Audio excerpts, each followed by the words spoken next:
কোনো কিছু যদি না হয়, যদি কোনো মেজর কিছু ইস্যু থাকে সেটা আমাদেরকে জানাবে, আমরা দেখব, আমরা দেখে আমরা ফয়সালা দিব কি করতে হবে। আপনারা জানেন যে আমাদের সামনে নির্বাচন, আমরা কঠিন পরীক্ষার সম্মুখীন। নির্বাচন না হওয়া পর্যন্ত একটা আপনার একটা নির্বাচিত সরকার না আসা পর্যন্ত দেশে কোনো শৃঙ্খলা আসবে না, সম্ভাবনা যতদিন পর্যন্ত একটা স্থায়ী সরকার দেশে গঠিত না হয়। যেহেতু আমাদের সামনে নির্বাচন, আমাদের বিএনপির নেতাকর্মী, যুবদল, ছাত্রদল সবার কাছে আমার একটা অনুরোধ থাকবে, এবং আমাদের ভারপ্রাপ্ত চেয়ারম্যান তারেক জি স্পষ্ট বলে দিয়েছেন, আপনারা মানুষের কাছে যান, ঘরে ঘরে যান, যাইয়া তাদেরকে আমাদের মতো করে নেন, আমরা যেমন আছি সেরকম ভাবে তাদেরকেও তৈরি করে নেন, যেন ভোটের ময়দানে আমরা অগ্রগামী থাকতে পারি। আজকে যদি আমাদের ব্যবহারে বা আমাদের কর্মকাণ্ডে যদি তারা বিরক্ত হয়, তাহলে তাকে অবশ্যই তারা আরেকটা দলকে বেছে নিবে।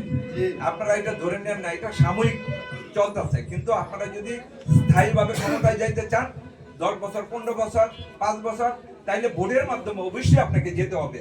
তা ভোটের মাধ্যমে যাইতে হইলে বিএনপি একটা বহুদলীয় গণতান্ত্রিক দল, এবং নির্বাচনের মাধ্যমে তারা ক্ষমতা পরিবর্তন চায়, এবং নির্বাচনের মাধ্যমে তারা ক্ষমতায় আসতে চায়। এই জন্য আপনারা নির্বাচনের প্রস্তুতি নেন। সবাইকে আমি বলবো, আমাদের আচার আচরণে যেন আমাদের নির্বাচন বাধাগ্রস্ত না হয়, আমাদের ভোট বাধাগ্রস্ত না হয়, এইটা আমি আপনাদের কাছে অনুরোধ করব। আমাদের এর মধ্যে জানেন যে যারা দলীয় বিশৃঙ্খলা কর্মকাণ্ডে যারা জড়িত ছিল, অলরেডি 1200-র মতো লোক আমাদেরকে বহিষ্কার করতে হয়েছে, এবং সামনে আরো অনেক বহিষ্কার হবে। আপনারা জানেন আমাদের ভারপ্রাপ্ত চেয়ারম্যানের উপর এখনো 3টা মামলা রয়ে গেছে, যে 3টা মামলা আওয়ামী বেশিরভাগ সরকার কর্তৃক রায় দেওয়া, এই 3টা মামলা উইথড্র না হওয়া পর্যন্ত, এগুলো উইথড্রর পথে হয়তো আর কিছুদিন সময় লাগবে।